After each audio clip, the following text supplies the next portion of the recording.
My friends, welcome to another episode of the Whole Health of Rob Carney podcast. We got my friend Sumair Bhasin on the podcast with us talking about being the unstoppable baller. So Sumair and I were chatting a couple of weeks ago, I think it was, just chopping up about all things basketball. And he does a lot about injury prevention and a lot about analyzing players as a way to just look at a lot of different pieces of their form, whether it's running, jumping, landing, so many different attributes of being an athlete that can lead to different injuries over the course of time. So Sumair is really a great guy with a lot of knowledge. So I don't want to share too much. I want to let him tell himself better than I can. But Sumair, welcome to the show, my friend. Thanks for having me, man. Excited to be here. Well, I'm excited to chop it up. I was thinking the other day, I was like, man, so tomorrow I get to have a podcast with Sumair. We're going to talk about basketball and health.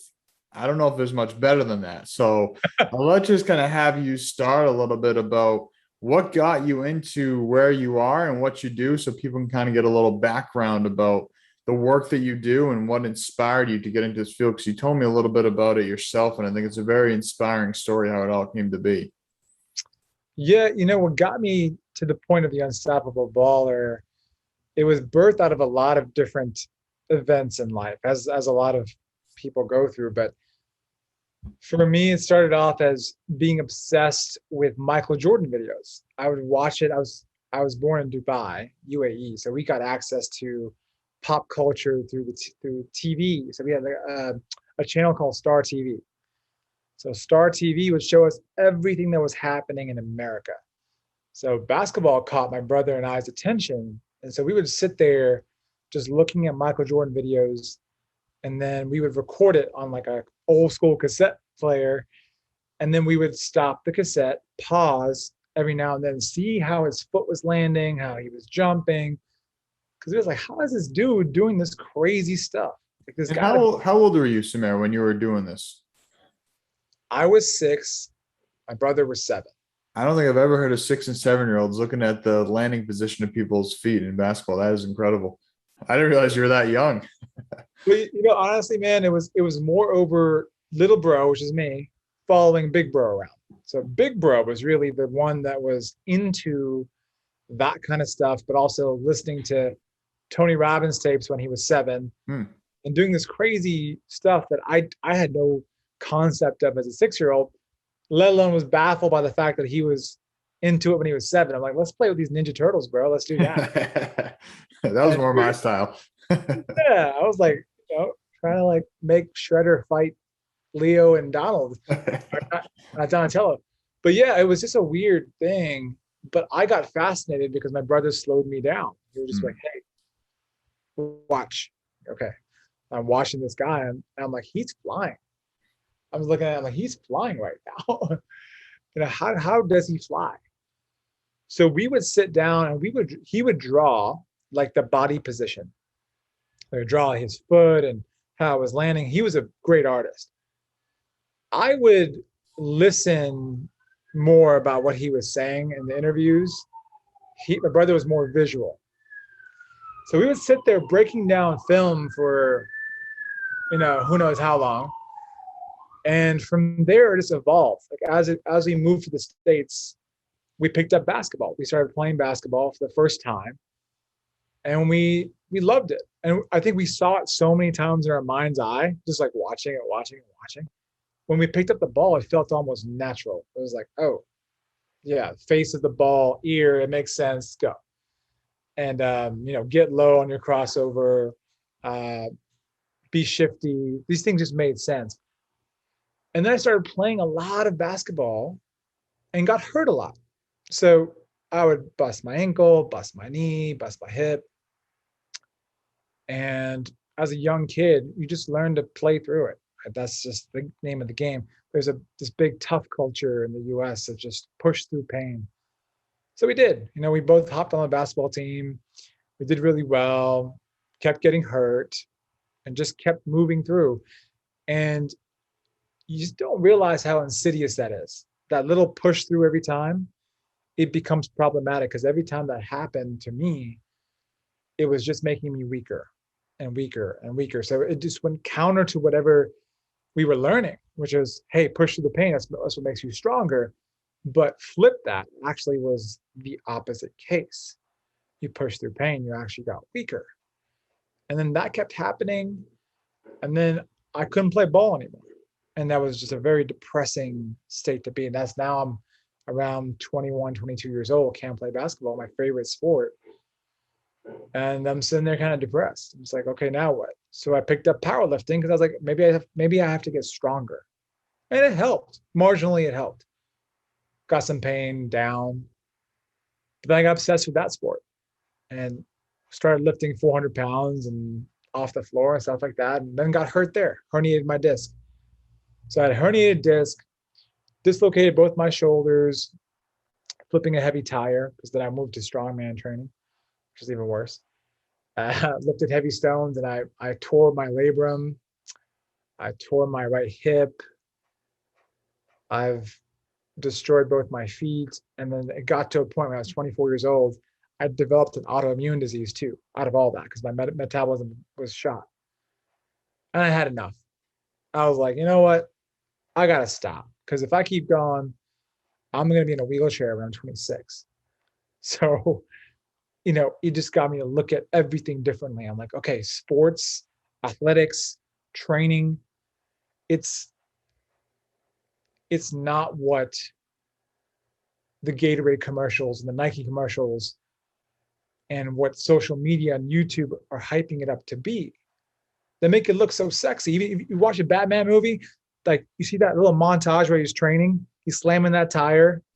Like that's a little snippet does not show you how much pain Batman's in. Right. Right. And what's realistic for a human. So we watched that. I watched it. And I was like, yeah, that's the stuff right there. We're going to freaking go nuts. And it wrecked me. And it wrecks so many clients I have seen in the past couple of years. And because of that, I went on a journey, man. I decided to learn about the body. And that's what got me here. And I just threw myself at the feet of as many mentors as possible, literally, learned from them, started to experiment and remix my own ideas, and started finding random people to train. I was like, hey, yo, my friend, let me just train him. So I just train him, learn, train, then it became a business. And it kept happening. And then now we're here. Fast forward, full circle, back to the thing that started it all, which was athletes. So unstoppable baller, man. I love it. So what is the work exactly you're doing right now? How would you describe that if someone was to who's coming to you for as an ideal client, and what's the type of work that you're doing with them, the movements and all that? For a while it was us catering to the client. We were just like, whoever wants help, we're going to help them. And we would hide the pill in the applesauce. Like, it would be like, okay, yeah, you want to get swole, but we got to fix your shoulder first so you can feel how good it feels to lift 400 versus how bad it feels to lift 400. And we did that, and it worked, because it blew a lot of people's minds away who have never been exposed to this work. Like, what is this? It's crazy. But over time, I started to realize I didn't want to convince people anymore that this stuff was the most sustainable thing you could do for the rest of your life, and you perform at the highest level. So I said I wanted someone to at least buy in, at least 60%, because we're going to be like 150% with you, but at least 60. And that's why we shifted to the unstoppable baller, because we're like, we want people that are serious about their sport or the activity or the movement that they care about the most. So if it was running, if it was jumping, if it was playing with your kids, that's one population group. And then, of course, we have the actual ballers, the ones that play basketball, tennis, soccer. If they want to go pro, they are pro, or they just love their sport and they're so serious about it. They want to place, or they're an influencer of some sort, and their job depends on it. So those are the two big categories, like the pro or the one that's really serious about their body, and they want to live a life that is sustainable, but they can really thrive in, not just crawl their way to the grave, but really feel good and know that their body was really a reflection of their mind, and vice versa. And once they could marry the two, they live a more equanimous life, whether they are the athlete or the person that just enjoys the craft of their sport. I love it. Yeah, and I think that's a big thing that I come across is the word holistic health. I feel like people can attach whatever ideas they want to it, but really what it is like you said, you're combining the mind and the body and not just isolating each, but working them together as one in a sense. And I think that's a big piece that can completely shift anybody's life is once we stop isolating every single part and actually work everything together as an integrated system. That's where I think people are going to see phenomenal changes. And I remember in our last conversation, you said someone could have a groin injury, but the groin is just a symptom. That may not actually be the issue. So I'd love to kind of just have you dive into some ways that people can prevent injury that are playing, sports or athletics at a high level. You mentioned powerlifting, any way that people can help to prevent injury and not get so honed in on the one symptom that's being caused. Mm-hmm. Yeah. I think I would preface this for anyone watching that if you run, jump, sprint, throw, rotate your body, change direction really quickly, lift heavy weights off the ground, technically, you are doing athletic skills. By virtue of that, you are representing ideas or even doing things that athletes do. So when people say, I'm not an athlete, I just do this for fun, it's a bit of a catch-22 because you are doing the athletic thing. Right. So whatever the athlete actually needs, you do need. So when you're watching this person do like all this intensive training, you do need some semblance of that. Maybe find the 20% of what's effective that's going to be 80% effective the rest of your life. Yes, Pareto's principle, 100%, I agree. But there has to be that understanding that just because you're not identifying as an athlete, you are identifying with the skill.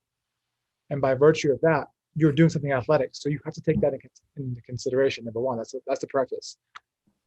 Now, once we have that preface in place, with injuries, I was having a discussion with somebody downstairs just a second ago.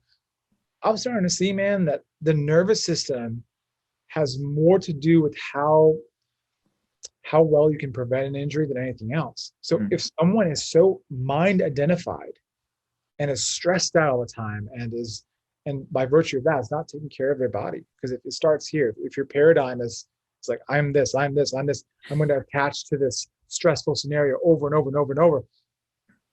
I kid you not, man, every person that walks into our gym like that, I can already see your calves are going to be tight. Your mid back's going to be tight. Your lats are going to be tight. And not necessarily because of all the athletics you're playing. It's because your nervous system is so upregulated anyway that your muscles are going to be so tight and so rigid, but not strong. They're just tight by virtue of you being upregulated. And if you're starting there, then you're playing your sport, which requires more upregulation. Imagine what that's doing to your tissues, your tendons, your ligaments, and your fascia. You're making them tighter and tighter and tighter. You don't have the awareness to spread the load and force through your entire body. You're overusing the things that you're just stressed out about. So if your traps are your manifestation of stress, that's what you're going to use when you throw a ball.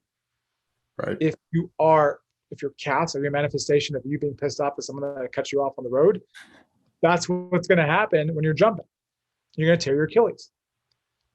So it's a lot of factors, but I'll say the big revelation that just came through literally an hour ago before I hopped on this call.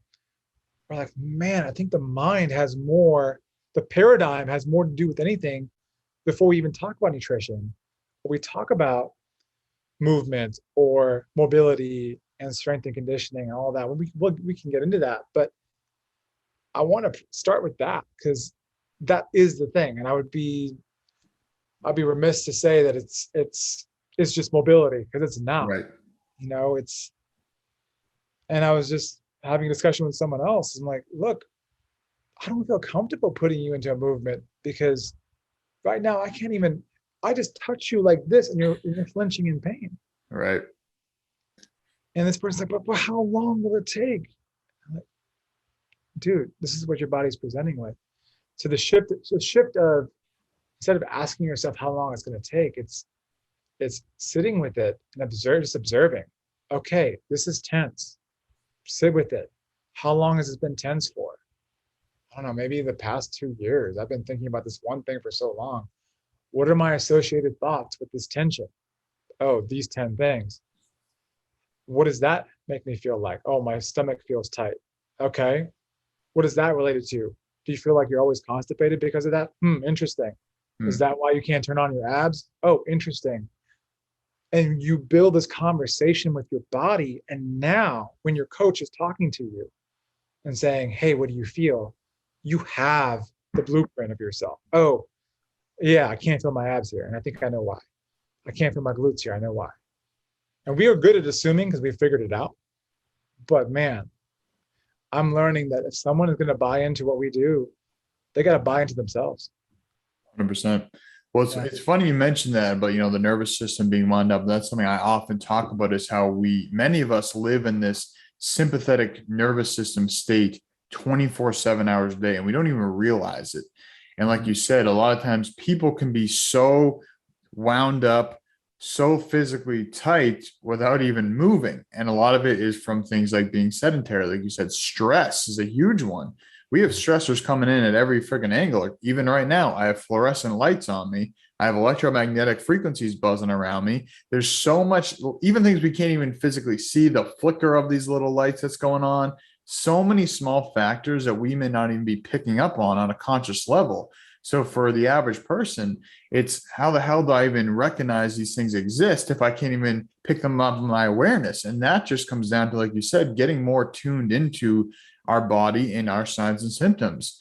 Because maybe constipation might actually have nothing to do with your digestive system in a weird way. It could have everything to do with your stress. Because for me personally, I know that I'm really stressed if I lose my appetite.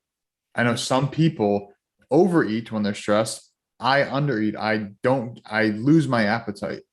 I can also tell when I've been sitting too much. My traps, like you're saying, my traps tighten up. And right now, like I was saying before, I've had a lot of phone calls today, a lot of Zoom calls. So I've been sitting a lot today. I can feel my trap is trying to like give me that, hey, buddy, I need a little bit of attention here. You've been sitting too long, which means I'm probably hunched forward because I'm at a computer. And all these little lifestyle pieces that we can do are going to affect everything. And it's funny because, like you said, there's oftentimes where someone comes to me with a health goal and they're shocked when I say, hey, stop exercising for the next week or two. And they're like, I thought exercise was healthy for me. It's like, well, yes, but in this current state where you are so inflamed, so stressed out, you're just adding more fuel to this fire. And that a lot of times what I'm telling people to do is walk more, do some Tai Chi, do some yoga, things that are going to unwind you, things that are going to bring more energy, and take a freaking nap, get some sleep, get some rest, drink some more water. And they're like, how is that going to help me with my fitness goal of losing weight? And like you're saying, everything is so connected. And if we're just constantly, and you were saying this earlier as well about this no pain, no gain mentality that is often taught in America. It's the same thing as just go, go, go. You'll sleep when you're dead. All these type of little isms that we've accepted in our brain can be incredibly destructive. Agreed, man. That's why I align with your work, because the more I go into this craft, it just becomes more apparent, more evident that really people need to exercise less right now and focus on more of these internal systems and decrease the stress, especially if you're in America. That's priority, and the light movement is more key, and you'll build up your tolerance and to be able to do more movement. But like you said, if your metabolism is shot, it makes no sense to do something that's going to upregulate your cortisol even more and then mess up your hormones even more, make you more insulin resistant, and just the whole process feeds itself. And it's just worse. Like that's how autoimmune conditions start. I mean, that's how my autoimmune condition started. I did too much. I did what they said to do. Right.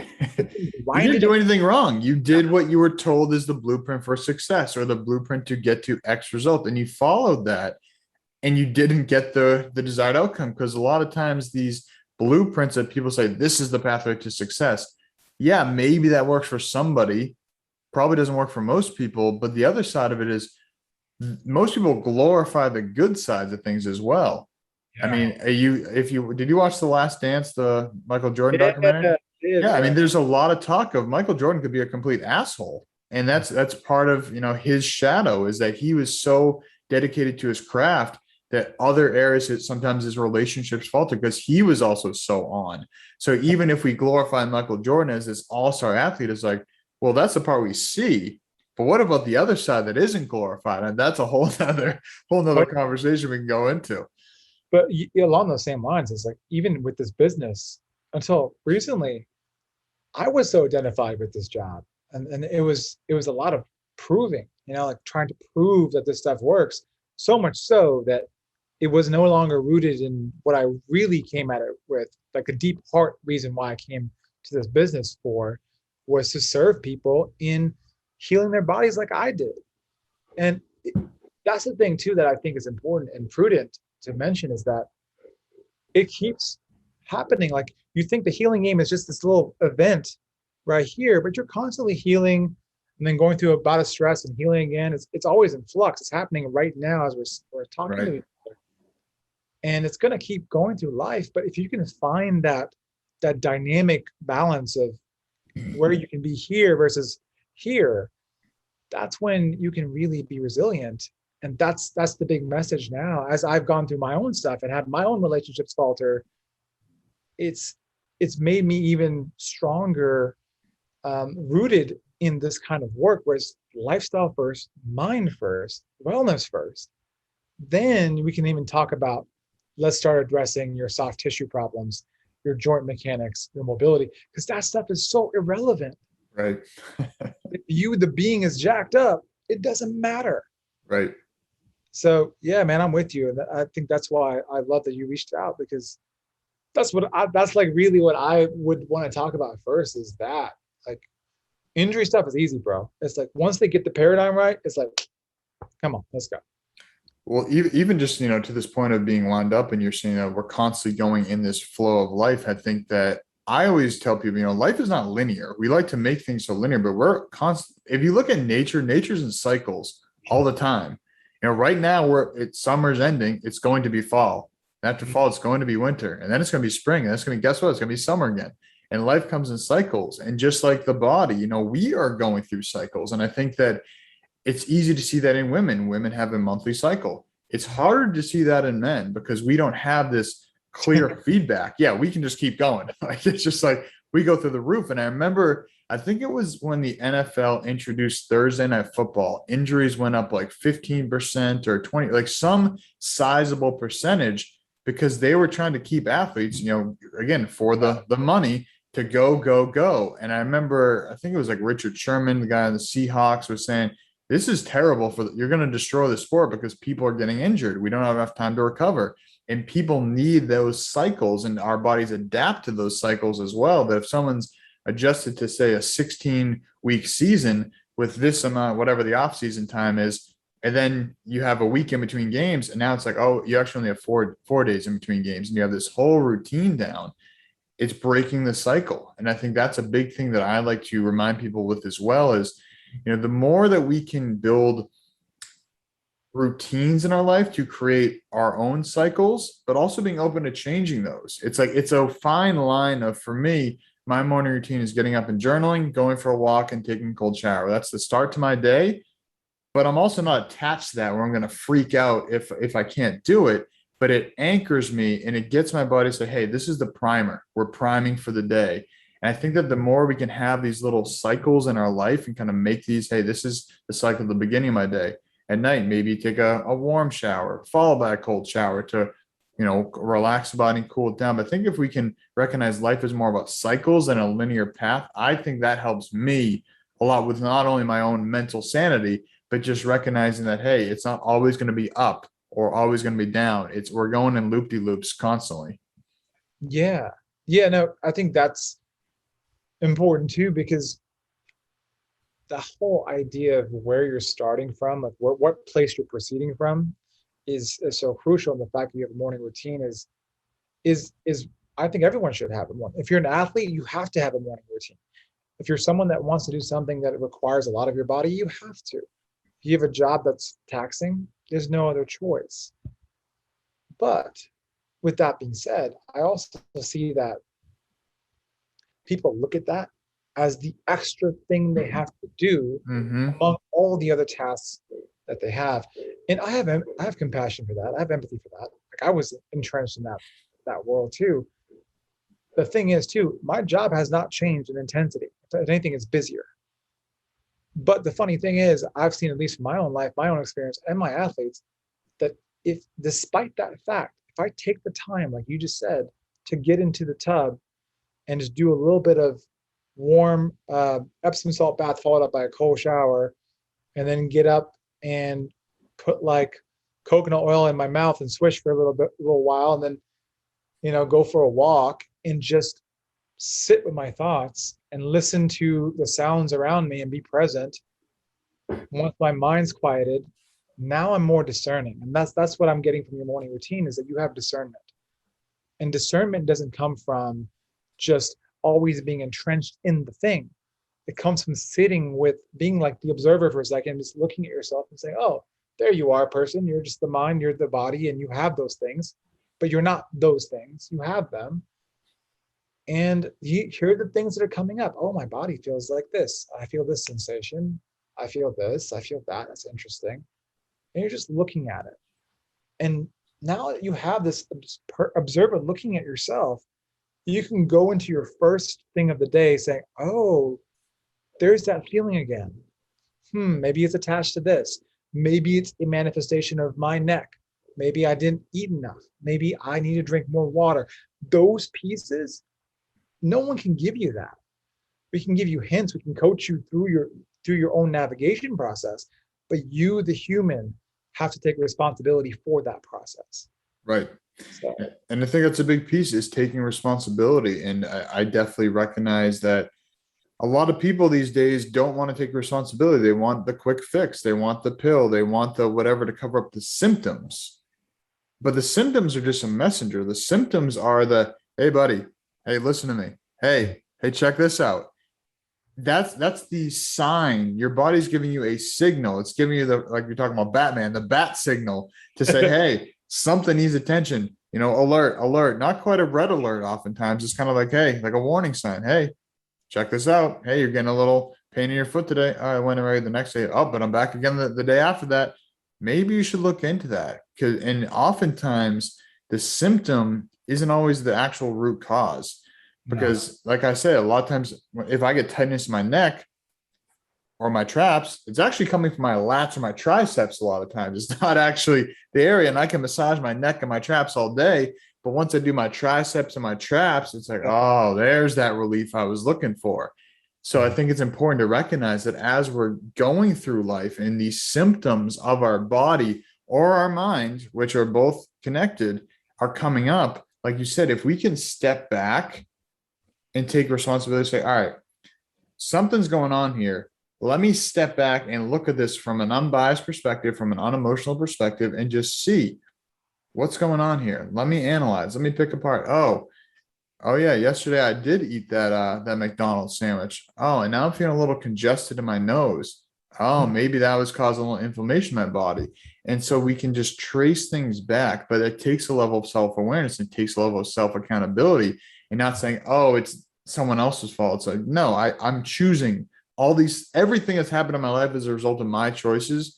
And if I'm not happy with the results of my life, I am responsible for changing that, not somebody else. And that could be outside in terms of the house you live in, the money you're making, the health you have, to how you're feeling on a regular basis. And it just comes down to acceptance and responsibility, I think. Yeah, I think that part is the hardest part for a lot of people. It is. It requires you to just sit with yourself and look at the parts of yourself that maybe you judge to not be the best. And the thing is, like, it just is. It doesn't have to be this critical judgment of yourself. It just is. And if you are criticizing yourself or judging yourself, that's something else to sit with. And when you said about when you're feeling a pain or a symptom, maybe it's, I don't know, maybe it's GERD, maybe it's your digestive tract, maybe it's your muscles, maybe it's your groin injury, and not being the cause, and that it's something deeper. it's funny because that's where it starts, even with the mind. Like, why do I keep getting into these situations where I always get let down? Like, well, maybe it's deeper than just that symptom right there. And that pervades through everything. And with athletic injuries, just to go full circle back to the first question you asked, if someone has a groin injury like Anthony Davis did when he's playing ball, that groin injury wasn't a manifestation of his groin. If you've been hearing us talk for the past, couple minutes here, there were a lot of things that went into it. Like, what did he drink that day? Did he drink enough water? Did he eat enough? Did the foods agree with the stomach? We don't know that. Was he exposed to a bunch of EMF around him? And a lot of players are. Right. Is he exposed to a lot of negative stuff in the media? Is he on his phone a lot, scrolling through Instagram and seeing all the comments of people saying stupid stuff to him? What is he dealing with? And then, okay, now if he's talked purely mechanically, that's easy. If his groin got hurt, something downstream in the body, the foot, or something upstream in the body, the hip, the back, the shoulders, did not have the ability to move. So whatever's in the middle had to take up the slack, had to do the work. And when it overworked, that's when the groin pull happened. That's 90% the case. Something up, something down, couldn't do it. Something in the middle had to do it. Or vice versa. If that already happened, the middle took the load, and then that started to heal, then you went back to sport too early. And the thing downstream that's been working too damn hard in the meantime, now inevitably will also have to get hurt because it's doing too damn much. Absolutely. And then when that fails, the thing upstream will take the load. Right. And I'm a pure example. Like, that's what happened to me. Shoulder dislocated, then it's hip, then it was knee, then it was foot. I'm like, damn, I gotta stop. Right. Well, I think we can trace things as well. I've shared this story before that it was, man, Christmas of 2016, because I was getting ready to go to Southeast Asia, and my dog was choking on a bone. She was a puppy, so I put my hand in her mouth, and her instinct was to chomp down. So she bit through part of my finger. So I lost sensation in the tip of my finger. I still don't have 100% back. It's probably like 80% there. I mean, I don't really notice it until I touch it, and it's like, oh yeah, it's kind of still numb. But yeah. I remember a few months after, like 6 months after that, I started getting some elbow pain. And about 6-8 months after that, I started getting a little shoulder pain.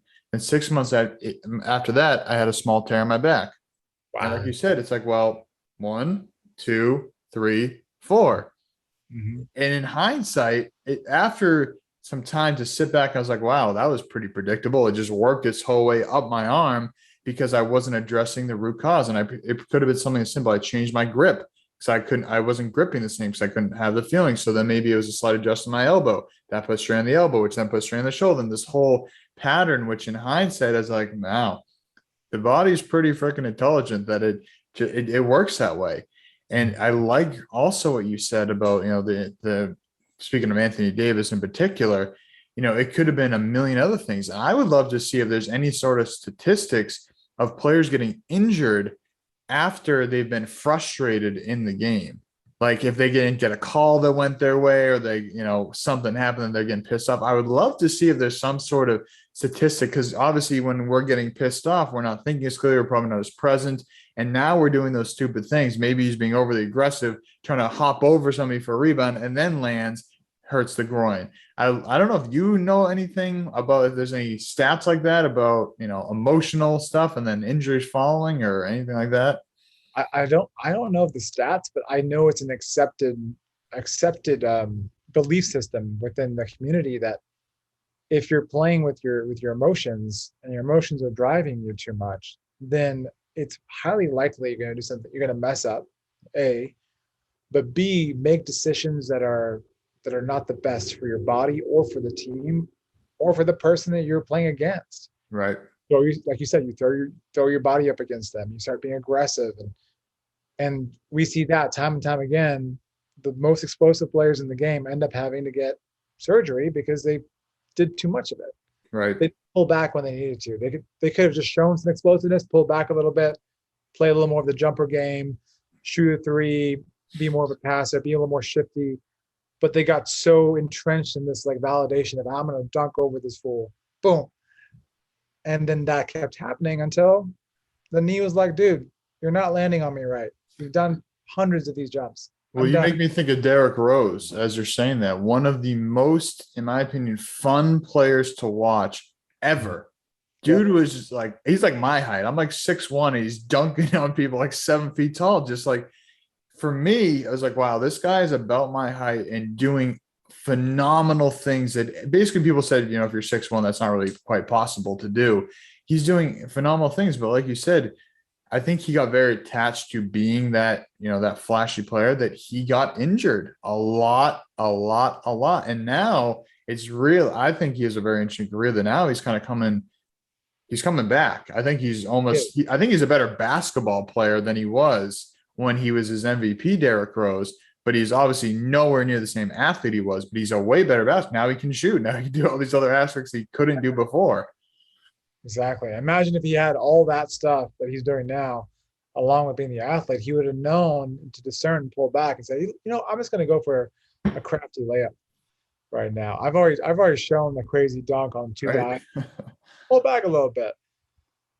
And people that watch these players and that go play ball themselves and then go run, it's the same thing. Like they make decisions based on emotions that are fleeting. Oh my God, I'm stressed out about work. I'm gonna go, wow, I'm just gonna go run. And then now they're pounding away at the pavement, almost like they have a vendetta against the pavement. Right. And it's like, what did the pavement do to you? And really it's gonna be equal and opposite force. The harder you push the pavement's like, all right, bro, right back up. Exactly. So that's happening with people. So if you're listening to this and you're like, I'm not the pro, it's like you are doing the skill. And if you're letting your emotions drive you to do movement, dude, and I say this out of like passion, guys, and emotion and compassion, because it's happened to me. Some of my clients now even are entrenched in those emotions, and it's hard to listen to them. It's like, oh, I just need to run right now. I need to do it. I'm like, why is this so important right now? Like, you've had 10 years of pain. You just got out of pain. Why is this thing so important? It's like, well, 1 year is really long. I'm like, 1 year out of the 10 years you've been in pain is a long, interesting. And I can't just keep convincing. So I just sit there and say, okay, this is where you're at. And if you want to go run those 2 days, I can't stop you. But all I can say is, here's what it is. I got nothing but love for you. And if you're not there yet, then there has to be a shift here, because, I'll say this. I made a post about this the other day, and I felt really strongly compelled to make this post. And it was, when your end goal, so your end goal is to go run a marathon, so your end goal is to go dunk a basketball, so your end goal is to play 2 hours of basketball athletically at the highest level without getting hurt for 82 games, say that's your goal. Whatever it is, when the journey of you training and all those little tasks that happen in between, when that has no separation with the end goal, and that's actually one thing now, there's no separation between your journey and your end goal, that's when things unfold and results happen. But when we're willing it, we're just looking at the end goal and saying, we're not here, we're not here, we're not here. That's when the emotions take you, and you start doing some silly stuff. I'm just going to put this compression boot on my leg. I'm going to use my Theragun, and I'm just going to hop back on the court. Right. Dude. Which those are all great tools. Those are all great tools to have. They can be very helpful. But when we become reliant on these tools as a means of doing things that we could do once before without those tools, now they become a crutch.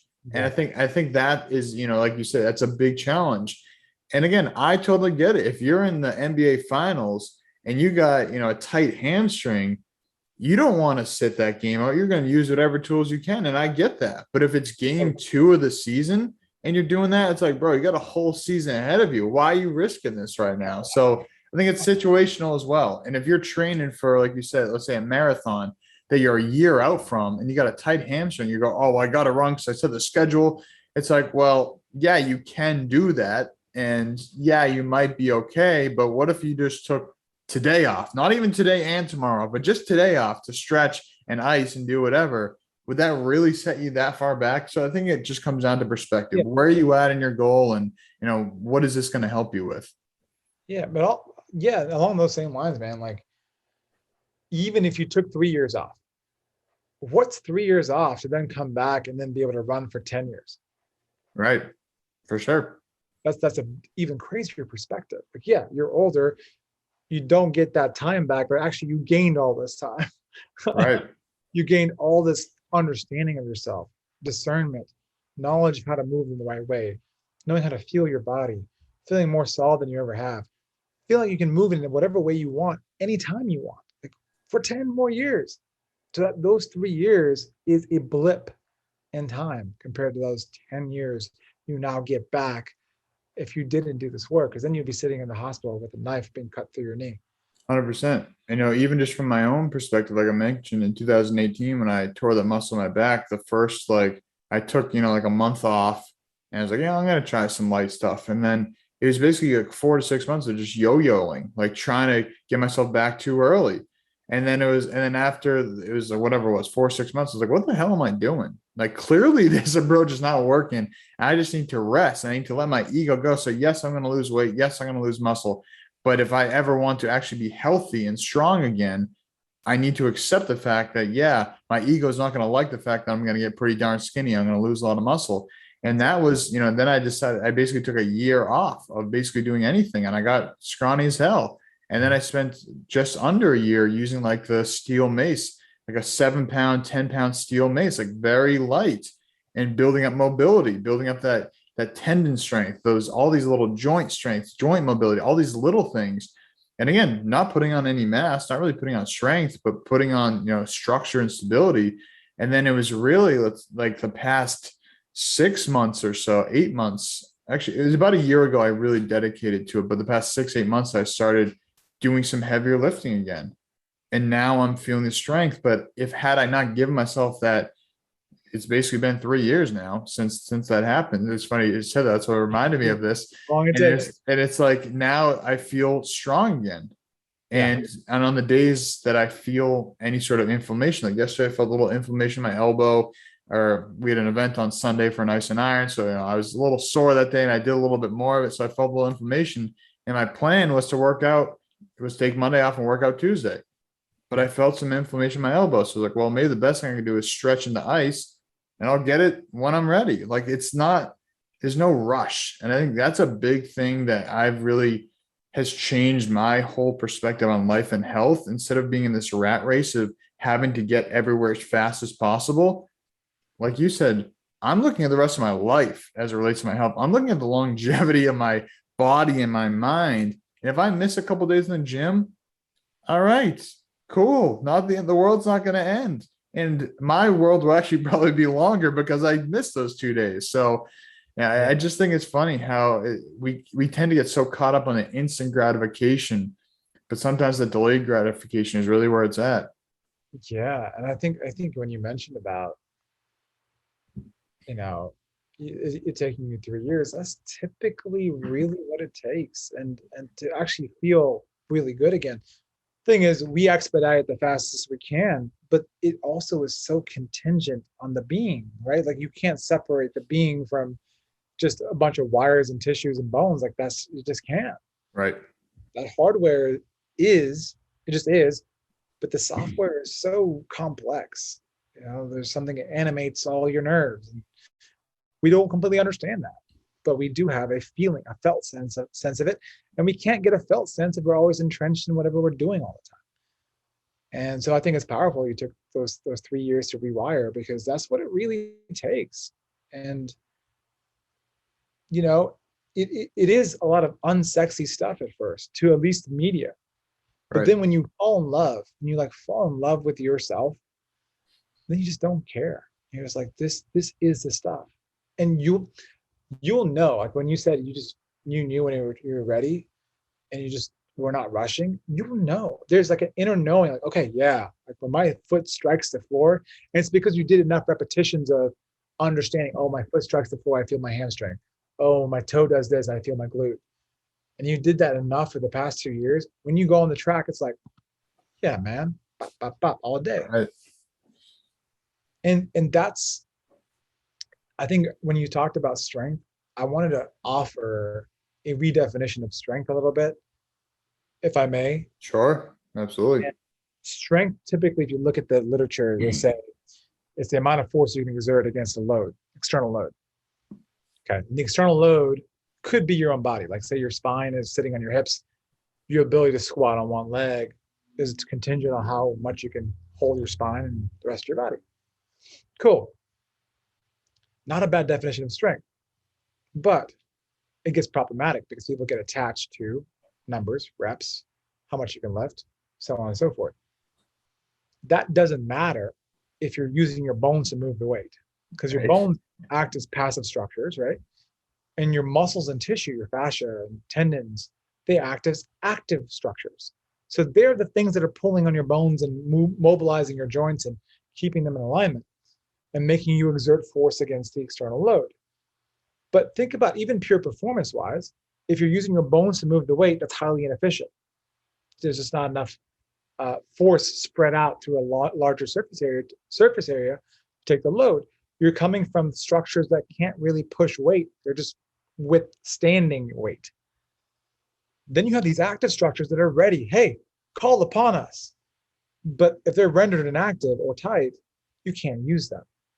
So strength really, at the end of the day, is an access issue.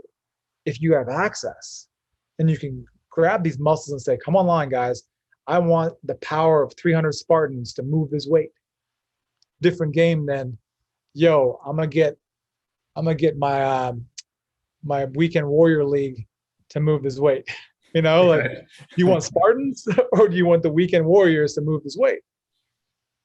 But it's just a perspective again. It's like, what do you want to actually make the task easy on yourself? If you're picking the bone perspective because your emotions are getting ahead of you, then you're inevitably going to be headed towards something tearing, something popping, your joints not being in the right place.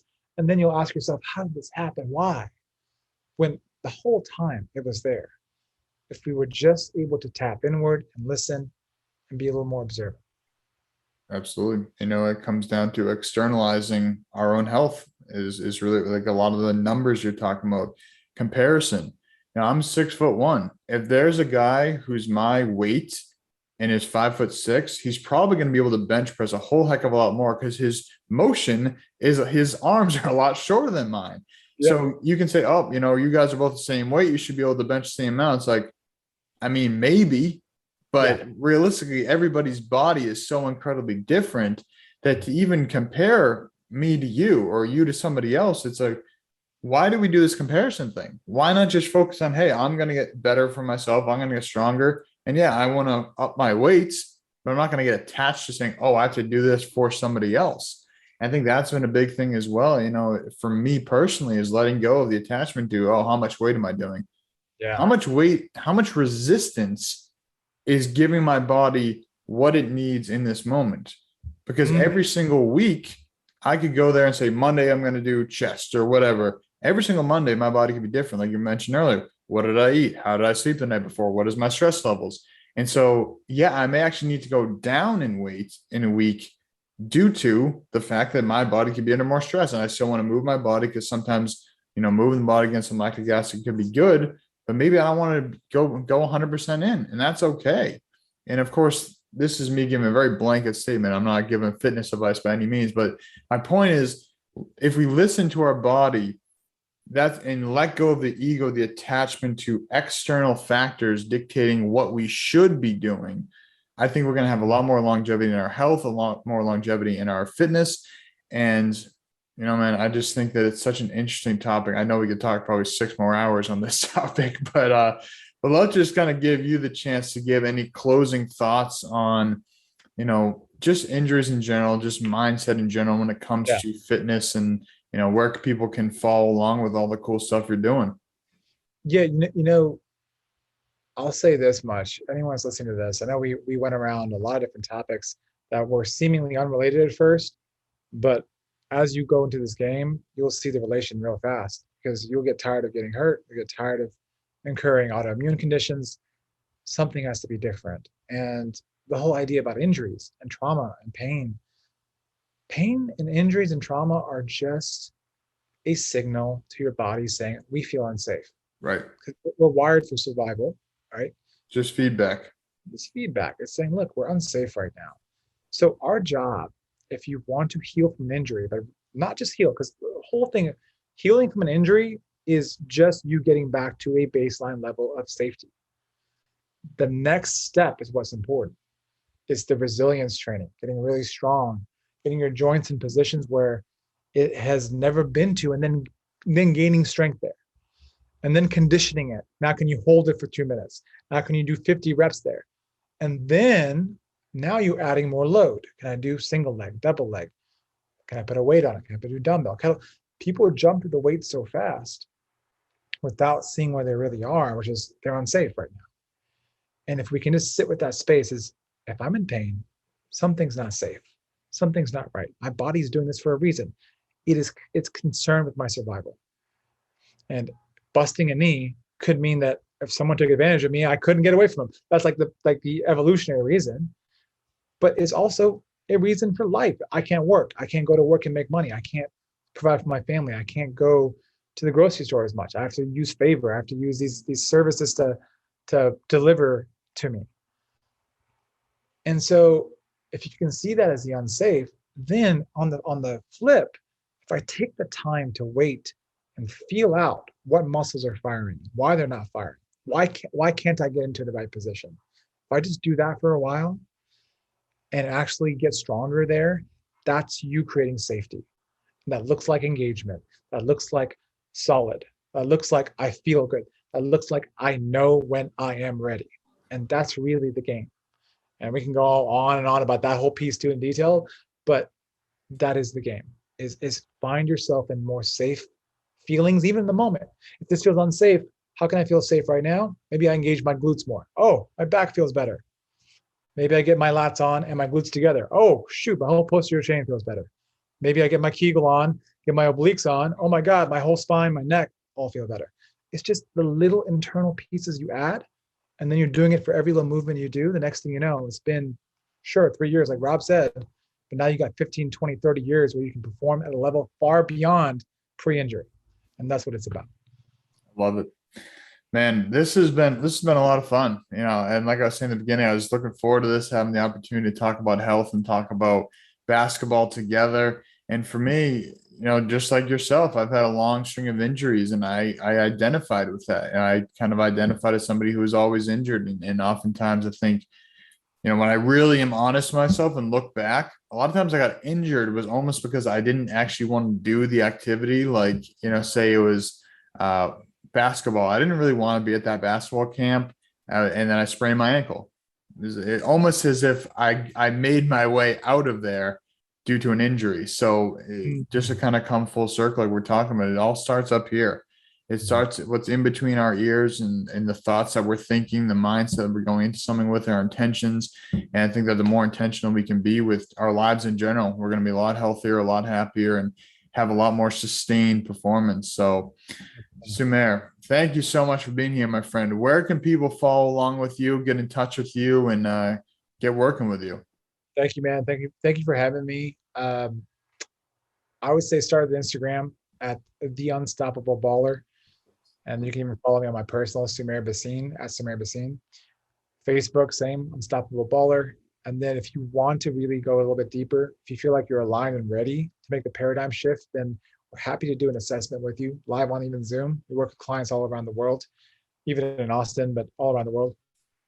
And you can send us an email at contact@theunstoppableballer and let us know why this is important to you, what you want to shift in your life, in your mind, in your career, in your sport. And we're happy to hop on and get you the ball rolling. Love it. Well, my friends, I will put the links to everything that Sumair just shared in the description box here. So if you didn't catch that, you can check that out in the description box. And thank you for listening. This has been a fun episode, Sumair. Thank you for being you, my friend. Appreciate you, and everybody listening. Have the best day ever, and we'll talk to you soon. Thank you. Hey, thanks so much for listening to this episode of the podcast. I appreciate your support. Hey, and just want to let you know, I recently redid my website. And also, if you didn't know, launched the Foundations of Wellness course. So if you can go into my website, you go to the Learn and Grow tab, or you can go to wholehealthconnects.com/learn-grow. And And you'll see a lot of the new programs I'll have coming out. You can also download some of my free ebooks. So we talked a lot about stress in this podcast and how that's going to affect the nervous system and ultimately going to lead to injuries. So if you go to the website, go to the Learn and Grow tab, and you go to ebooks and courses, you will find some free ebooks, including the 37 steps to lower your stress, 37 strategies to lower your stress. That used to be for charge on Amazon Kindle, and I've now made it free on my website to download as a free ebook PDF.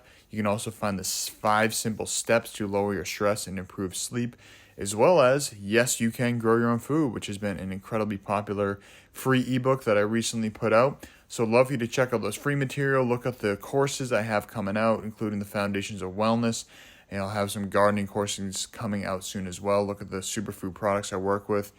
And again, my goal is to just make better health as easy as possible for you. Connecting the dots to wellness. That's the name of the game. Whole Health Connections. So any support you can provide with me, supporting the things that I love, the programs, even downloading the free ebook, that really is supportive to me and knows it reminds me I'm working in the right direction. You buy any of those superfood products, those are affiliate links, so I will receive a small commission from those. And any way you can support the podcast, support me really helps me to keep it going. Because the more that you can support me, the more I can give out free content. Because at the end of the day, I got to eat too. So if we can all learn, grow together, I know you'll love everything that's on my website if you give it a try. So thank you so much again for your support. I appreciate you for tuning in, for listening to this entire episode. Looking forward to connecting with you soon.